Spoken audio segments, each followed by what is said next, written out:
어릴 때부터 나는 늘 딸이니까 당연한 것이라는 말 속에 갇혀 살았다. 누구에게 강요받은 적은 없지만 이상하게도 집안에서 해야 할 일은 자연스럽게 모두 내 몫이 됐고 나는 그게 당연한 줄 알고 컸다. 설거지를 하고 빨래를 개고 마트에 따라가 짐을 들고 쓰레기를 버리고 엄마가 아프면 병원에 함께 가고 동생이 문제를 일으키면 대신 혼나고 이런 일이 쌓이고 쌓이면서 어느 순간 나는 그냥 책임을 지는 딸로 굳어져 있었다. 그런데 그 모든 시간 동안 내가 뭔가를 원하든 힘들든 누군가 내 손을 잡아준 순간은 단 한 번도 없었다. 내가 사는 동안 엄마는 늘 동생을 아픈 손가락이라고 불렀다. 이유를 물어도 명확하게 설명되지 않는 그냥 동생은 배려받아야 하는 존재라는 고정된 설정 같은 것이 있었다.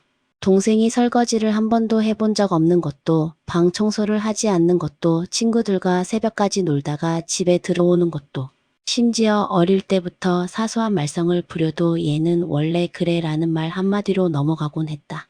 반면 나는 사소한 실수 하나에도 너는 여자니까 더 부지런해야 한다. 엄마가 믿고 맡기는 사람은 너밖에 없다 같은 말을 들으며 자랐다. 그때는 몰랐다. 그것이 차별이었다는 걸. 그저 딸이니까 엄마를 도와야 하는 줄 알았고 내가 잘해야 집안이 굴러간다고 믿었고 동생은 어리니까 남자니까 철이 없으니까 여러 이유를 붙여가며 스스로를 납득시켰다. 하지만 이상한 점은 동생이 나보다 나이가 많아져도 군대를 다녀와도 20살이 넘고 성인이 되어도 그 철없음이라는 면죄부는 사라지지 않았다. 마치 동생은 평생 아기이고 나는 평생 보호자라도 되는 것처럼. 나는 그래도 엄마가 좋았다. 엄마가 아프면 같이 병원에 갔고 혼자 몸살이라도 나면 죽는 소리하며 쓰러지는 엄마의 옆을 지키며 약을 챙겨주고 밥을 먹이고 진료 예약을 대신하고 엄마가 힘들다는 말만 하면 내가 뭐라도 해야 한다는 생각이 들었다. 엄마와 단둘이 있는 시간에는 늘 허심탄회한 이야기들을 나누곤 했고 엄마는 나에게 너밖에 없다. 너는 참 든든하다 같은 말을 하며 미소 지었다.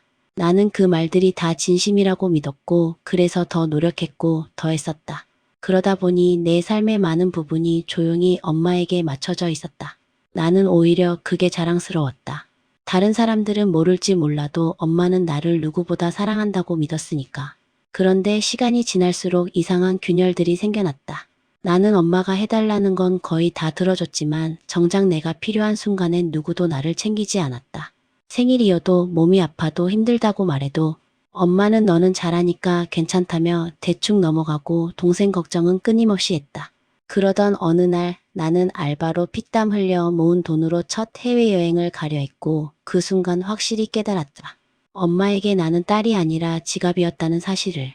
내가 가고 싶다는 여행은 사치처럼 보면서 집 이사 비용은 아무렇지 않게 요구하는 엄마의 태도는 나를 순간 멍해지게 만들었다. 이사하는데 좀 보태면 안 되냐, 여행은 나중에도 갈 수 있지 않냐는 말은 결국 내 행복보다 집안일이 먼저라는 말과 다를 바 없었다.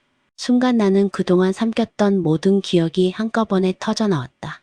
동생에게는 한 번도 하지 않은 부탁을 항상 나에게만 요구하던 모습, 내가 조금이라도 서운함을 표하면 피해의식이라며 탓하던 말투, 그리고 이해할 수 없던 동생은 아픈 손가락이라는 말.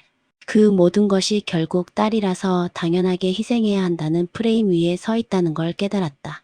그리고 그날 나는 태어나서 처음으로 엄마에게 소리를 질렀다. 내가 모은 돈을 왜 집 이사에 쓰냐고. 내가 만만해? 나는 누구 딸인데? 나는 왜 평생 혼자서 다 감당해야 하냐고. 그 순간 엄마의 표정이 굳었다. 마치 내가 평생 숨겨왔던 진짜 마음을 꺼낸 것 자체가 죄라도 되는 듯한 표정이었다. 그날 이후 나는 엄마를 바라보는 시선이 전과 완전히 달라졌다. 평생을 참아오며 엄마니까 이해해야 한다고 스스로를 달래왔던 시간들이 한 번에 무너져 내렸기 때문이다. 엄마는 마지못해 사과했다고 했지만 그 사과에는 진심보다는 이 상황을 빨리 끝내고 싶다는 피로함만 담겨 있었다. 말투도 표정도 태도도 전혀 달라지지 않았다. 나는 알았다. 엄마가 진짜로 잘못을 이해한 것이 아니라 단지 딸이 화났다는 상황만 불편했을 뿐이라는 걸. 그 이후로 엄마를 보고 있으면 여러 장면이 슬라이드처럼 떠올랐다. 내가 살면서 스스로 무시하고 넘겨버렸던 순간들이 하나하나 떠올라 마음을 후벼 팠다. 예를 들어 동생이 대학을 가겠다고 하면 엄마는 온갖 지원을 아끼지 않았지만 나는 학원비를 스스로 벌어야 했고 책값도 알바비로 해결해야 했던 일.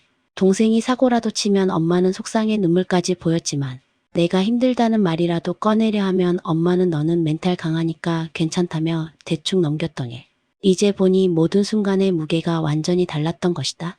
엄마의 기준에서 나는 스스로 잘하는 딸, 문제없는 딸, 손 안 가는 딸이었고 그래서 오히려 더 외롭게 만들어진 존재였다. 그런데 이게 정말 아이러니한 건 엄마는 단 한 번도 나에게 너는 내 자랑이다. 너 덕분에 내가 산다 같은 칭찬을 해준 적이 없었다는 사실이었다. 동생이 조금이라도 뭐를 하면 얘는 원래 착하다. 우리 아들은 마음이 여리다라고 칭찬을 아끼지 않았지만 나는 아무리 애써도 그저 그래 잘했네 정도로 끝났다. 지금 생각해보면 그 말투 때문인지 항상 빈 그릇만 들고 있는 느낌이었다. 내가 채울 수는 있지만 내가 채워질 수는 없는 관계 같았다. 그러니 이번 여행비 사건 또한 단순한 돈 문제가 아니었다. 엄마가 나에게 묻지도 따지지도 않고 그 돈을 집 이사비에 보태라고 요구한 걸 보며 나는 머릿속 깊은 곳에서 조용히 말해오던 한 문장을 분명하게 들었다. 엄마에게 너는 가족이 아니라 수단이었다. 그리고 그 깨달음은 숨을 턱 막힐 만큼 아팠다. 그날 밤 나는 억울함과 서러움에 결국 울음을 터뜨렸다. 나도 모르게 쏟아지는 눈물을 감당할 수 없어서 베개를 붙잡고 소리 없이 울었다. 갑자기 지난 세월 속 모든 장면들이 하나로 이어지며 나의 역할이 딸이 아니라 봉사자, 희생자였던 것처럼 느껴졌다. 엄마가 아플 때 달려간 것도 대중교통 2번 갈아타고 병원에서 기다려준 것도 집안일을 도맡아 했던 것도 동생이 사고를 치면 대신 감싸주던 것도 모든 것이 사랑에서 나온 행동이라고 믿었는데 엄마에게는 그것이 너무나 당연한 것이었던 것이다. 나의 사랑은 늘 기본 옵션처럼 취급되었고 내가 힘들다는 신호는 그 어떤 경고음도 울리지 못한 채 묵살되었다. 그리고 엄마의 마지막 말, 너는 왜 이렇게 못됐니? 그 말은 칼처럼 박혀 나를 무너뜨렸다. 내가 잘못한 게 있나? 내가 진짜 못된 딸인가? 내게 왜 이렇게 화가 나지?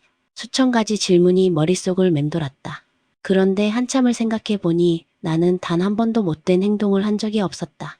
오히려 너무 착하게만 살아왔고 너무 많이 참아왔으며 너무 많이 받아들여왔다.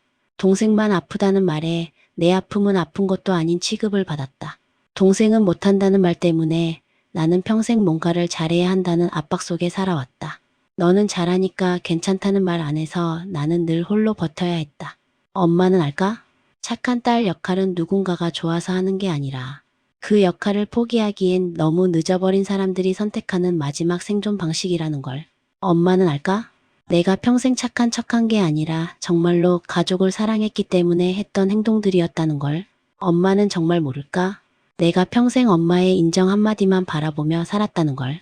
그런데도 엄마는 동생만 아픈 손가락이라는 말로 감싸고 나는 결국 돈을 마련해주는 사람, 엄마를 돌보는 사람, 희생해야 하는 사람으로 남게 되었다. 어린 시절엔 몰랐던 사실이 이제 와서야 적나라하게 느껴졌다. 나는 엄마의 첫 번째 선택지가 된 적이 단 한 번도 없었다는 걸. 지금도 나는 헷갈린다. 엄마를 미워하고 싶지 않은데 상처가 너무 깊다. 엄마를 이해하고 싶은데 이해가 되지 않는다. 엄마를 사랑하는데 사랑받고 있는지는 모르겠다. 그래서 지금 나는 선택의 기로에 서 있는 사람처럼 흔들리고 있다. 앞으로 나는 어떤 딸로 살아야 할까? 평생 엄마의 2등으로 살아야 하나? 그 답을 찾지 못한 채 오늘도 나는 그저 마음 한쪽이 덜컹거리는 채로 하루를 견딘다. 당신이라면 이런 상황에서 어떤 선택을 하셨나요? 참았을까? 달랬을까요? 아니면 선을 그었을까요? 댓글로 당신의 이야기를 들려주세요. 이 이야기의 풀버전은 유튜브에서 시월드 브레이커를 검색하면 볼 수 있습니다. 짧은 버전은 지금 보고 계신 쇼츠로도 감상 가능해요. 좋아요와 구독은 다음 현실 시리즈를 만드는데 정말 큰 힘이 됩니다. 여러분의 한 번의 클릭이 저에게는 엄청난 응원이 됩니다.